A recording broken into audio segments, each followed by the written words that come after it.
The allegations are that Kylie is broke. Her shit is going under. Like, what happened to Kylie's skin? There was a time when Kylie Jenner could change her hair color and millions of people would talk about it. Teenagers copied her makeup, her outfits, her nails, and especially her lips. A random Snapchat could end up on entertainment websites within hours, and when she launched a product, selling out almost felt guaranteed. That version of Kylie Jenner feels surprisingly far away now. She's obviously still famous, she has hundreds of millions of followers, and an enormous fortune, and a relationship with one of Hollywood's biggest actors. But fame and influence aren't always the same thing. And that's where Kylie's story gets interesting. Over the last several years, she's moved from one business to another. Kylie Skin, Kylie Baby, Kylie Swim, Kai, Sprinter. Yet none of them have come close to recreating the cultural impact of Kylie Cosmetics at its peak. Kylie herself recently acknowledged part of the problem in an interview with Vanity Fair. The influencer world has become crowded. Everyone has a brand now, and holding people's attention is harder than it used to be. Coming from Kylie Jenner, that's a pretty remarkable admission because she helped create the exact celebrity economy she's now competing in. Before every TikTok creator had a beauty line, Kylie was one of the first people to prove just how valuable an online following could be. By the mid-2010s, she had become one of Snapchat's biggest personalities. Fans still refer to this period as the King Kylie Era. Colorful hair, heavy makeup, streetwear, random videos with friends, and a social media presence that felt completely different from the polished Kardashian image. Kim Kardashian belonged to the era of reality television and celebrity magazines. Kylie belonged to the phone. Her audience didn't need to wait for a new episode of Keeping Up with the Kardashians. They were checking Snapchat every day,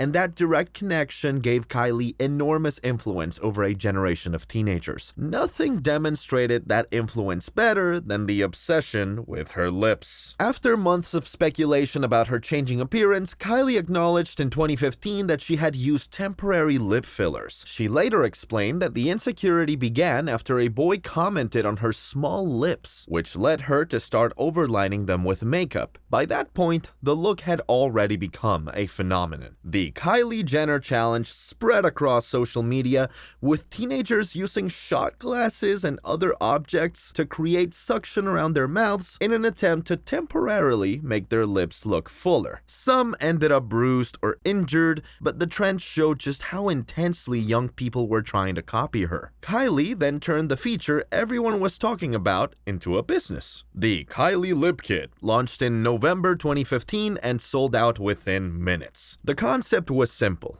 a liquid lipstick and matching lip liner designed to recreate the look already associated with Kylie Jenner. The business quickly expanded into Kylie Cosmetics, arriving at exactly the right moment as Instagram beauty culture, matte liquid lipstick, and beauty influencers were exploding online. Kylie didn't need to create demand for her aesthetic. Millions of people already wanted it. She simply gave them something to buy. By 2018, Forbes had put Kylie on its cover and presented her as being on track to become the world's youngest self-made billionaire. The word self-made was mocked almost immediately because Kylie had grown up wealthy, famous, and surrounded by one of the most powerful celebrity families in America. But the controversy only made the story bigger. The youngest Jenner had gone from being the kid in the background of Keeping Up with the Kardashians to becoming the family's biggest business success story. For a while, millions of people believed it, and then the numbers came out. The billionaire title became a huge part of Kylie's identity. In 2019, Forbes officially declared her the world's youngest self-made billionaire at 21, and the story was repeated everywhere. Kylie Cosmetics was presented as proof that a teenager with a massive social media following could build a beauty empire capable of competing with established brands. Then, in November 2019, Kylie agreed to sell 51% of Kylie Cosmetics to beauty giant Coty in a deal valuing the company at roughly $1.2 billion. On the surface, the sale seemed to confirm everything people had been told about her success, but according to Forbes, the financial information disclosed through the Coty deal told a very different story. In May 2020, the same magazine that had put Kylie on its cover published a report titled "Inside Kylie Jenner's Web of Lies and Why She's No Longer a Billionaire." Forbes alleged that the Kardashian-Jenner family had spent years exaggerating the size and profitability of Kylie Cosmetics, and argued that the business was significantly smaller than previously represented. The magazine also raised questions about financial documents it had received while estimating Kylie's wealth. Kylie strongly denied misleading anyone. Her attorney called the report inaccurate, and Kylie responded publicly that she had never asked for the billionaire title or tried to lie her way into it. The dispute didn't prove that Kylie Cosmetics was a failure. The Coty transaction alone showed that the company had enormous value, but it damaged something arguably more important to the Kylie Jenner brand. The story people had bought into no longer felt as solid as it once did. That mattered because Kylie Cosmetics had always sold more than makeup. Customers were buying access to Kylie herself, her lips, her aesthetic, and the lifestyle they watched every day on social media. Once people began questioning the billionaire narrative, they also started looking more critically at everything else carrying her name. The businesses that followed struggled to generate the same excitement. Kylie Skin launched in 2019 and immediately faced criticism over its walnut face scrub, with some skincare experts arguing that physical exfoliants made with walnut shell powder could be too abrasive. Kylie Swim arrived in 2021 and was hit with a wave of negative customer reviews complaining about thin material, poor construction, inconsistent sizing, and some pieces becoming unusually revealing under light. The reaction to Kylie Swim was especially damaging because social media had changed since the launch of the original lip kits. Customers could now post detailed TikTok reviews within hours of receiving a product, and those videos could reach millions of people before a celebrity's marketing team had time to control the conversation. Kylie Baby followed. Other ventures came and went, the launches continued, but the sense of urgency around them didn't. That was the real problem. In 2015, Kylie could release 3 lip kits and create chaos online. A few years later, she could announce an entirely new company and receive a much more indifferent response. The celebrity brand market had also caught up with her. Rihanna had Fenty Beauty. Selena Gomez launched Rare Beauty. Hailey Bieber entered skincare with Rhode. Influencers who had grown up watching Kylie were now launching companies of their own, while consumers became increasingly skeptical of products that seemed to exist mainly because a famous person had enough followers to sell them. Kylie had helped build the celebrity brand formula. Now everyone was using it. And once being Kylie Jenner was no longer enough to guarantee a hit,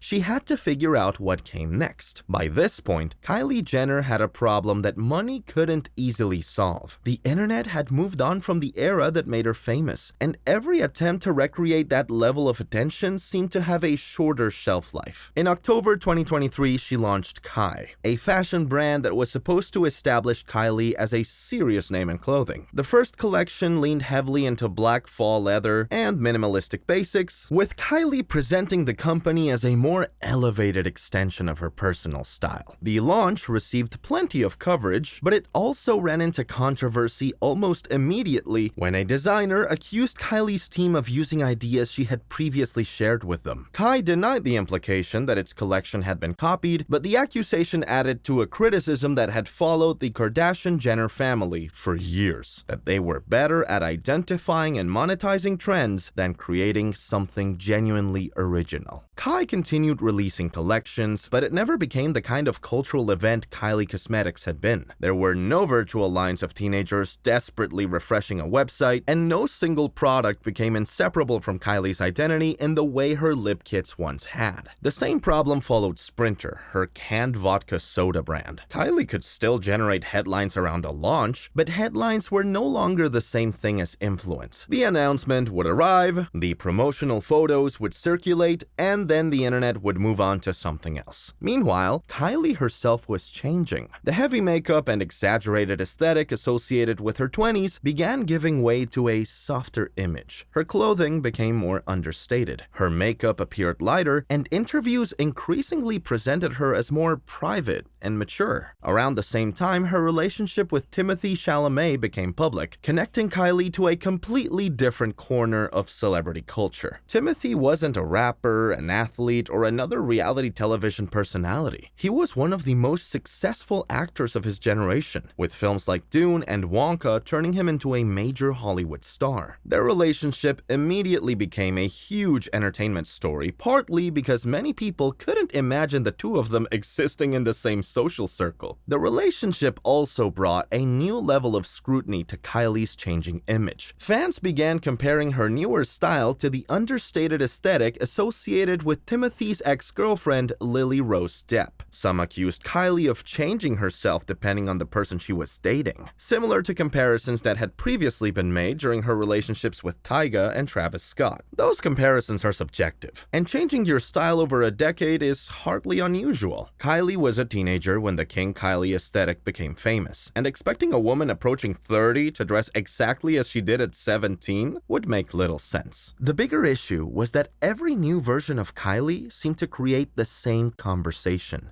Who is Kylie Jenner when she isn't selling something? For years, the answer didn't matter because the products were selling and the attention never stopped. Her insecurity about her lips became a cosmetics company. Her personal style became a fashion brand. Her name became skincare, swimwear, baby products, and alcohol. But audiences had changed. Younger viewers were increasingly drawn to creators who appeared more spontaneous and accessible, while Kylie's life had become almost impossibly distant from the average person following her. Private jets, enormous homes, luxury fashion, carefully staged photo shoots, and another celebrity business launch weren't aspirational in quite the same way they had been 10 years earlier. Kylie still had the followers. She still had the money. What she no longer had was the ability to make every new version of herself feel like the beginning of something everyone else needed to follow. Kylie's decline in influence wasn't happening in isolation. The entire Kardashian-Jenner family was dealing with a problem they had never really faced before. A generation of people who simply weren't that interested in keeping up with them. For most of the 2010s, the family had an almost perfect system. Their reality show created storylines. Those storylines generated headlines. The headlines drove social media engagement, and that attention could be converted into product sales. Even criticism worked in their favor because being hated still meant being discussed. But the culture surrounding celebrity wealth started changing. One of the clearest examples came in October 2020, when Kim Kardashian celebrated her 40th birthday by flying friends and family to a private island during the COVID-19 pandemic. Kim wrote that the trip had made her feel humbly reminded of how privileged her life was, but the post landed at a time when millions of Americans were dealing with unemployment, isolation,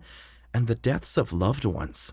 The backlash was immediate. The same extravagant lifestyle that had once made the Kardashians entertaining suddenly looked painfully disconnected from what much of their audience was experiencing. That shift mattered for Kylie, because her entire career had been built on aspiration. People followed her because they wanted the makeup, the clothes, the lifestyle, or at least some small piece of the world she represented. But as housing costs climbed, inflation squeezed younger consumers, and social media became increasingly hostile toward extreme displays of wealth, the Kardashian fantasy became a harder sell. Kylie faced her own version of that criticism in 2022 when celebrity flight trackers highlighted extremely short trips associated with her private jet. One widely circulated flight was reported to have lasted only minutes, creating another wave of criticism over celebrity emissions and excessive consumption. At the same time, the internet itself had become much more fragmented. Kylie came up during an era when a relatively small group of celebrities could dominate the conversation. TikTok changed that completely. A teenager filming in a bedroom could suddenly reach 20 million people overnight. Audiences had endless creators to choose from, many of whom felt more accessible than a billionaire living behind the gates of a mansion in Hidden Hills. Even Keeping Up with the Kardashians, the show that built the family's media empire, ended its run on E! In 2021. The family returned with The Kardashians on Hulu, but the cultural environment was completely different from the one they had dominated a decade earlier. The Kardashians were still famous enough to generate headlines, but